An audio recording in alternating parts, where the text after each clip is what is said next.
Praise the lord.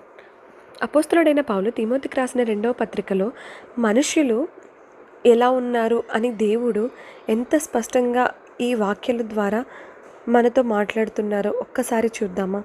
ఈ లోకంలో ఉన్న మనుష్యులు ఎలా ఉన్నారంటే ధనాపేక్షలు అంట, స్వార్థప్రియులు, బింకములాడువారు, అహంకారులు, దూషకులు, తల్లిదండ్రులకు అవిధేయులు, కృతజ్ఞత లేనివారు, అపవిత్రులు, అనురాగరహితులు, అతిద్వేషులు, అపవాదకులు, అజితేంద్రియులు, క్రూరులు, సజ్జన ద్వేషులు, ద్రోహులు, మూర్ఖులు, గర్వాంధులు, దేవుని కంటే సుఖానుభవం ఎక్కువగా ప్రేమించువారు, పైకి భక్తి గల వారి వలె ఉండి దాని శక్తిని ఆశ్రయించని వారునై ఉందరు.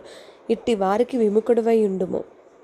అసలు దేవుడు మనము ఎలాంటి లక్షణాలు కలిగి ఉండకూడదు అని చెప్పి, ఒకవేళ కలిగి ఉన్న వారితో మనము అసలు వారితో సహవాసం చేయకూడదని కూడా ఎంత స్పష్టంగా చెప్తున్నారు. ఒకసారి మనల్ని మనం పరీక్షించుకుందాం. వీటిలో ఏదైనా మనలో ఉందేమో సరి చేసుకుందాం. దేవుని ఎదుట పశ్చాత్తాపడి మారు మనసు కలిగి ఆయనకి నచ్చిన విధంగా నచ్చినట్టు జీవిద్దాం.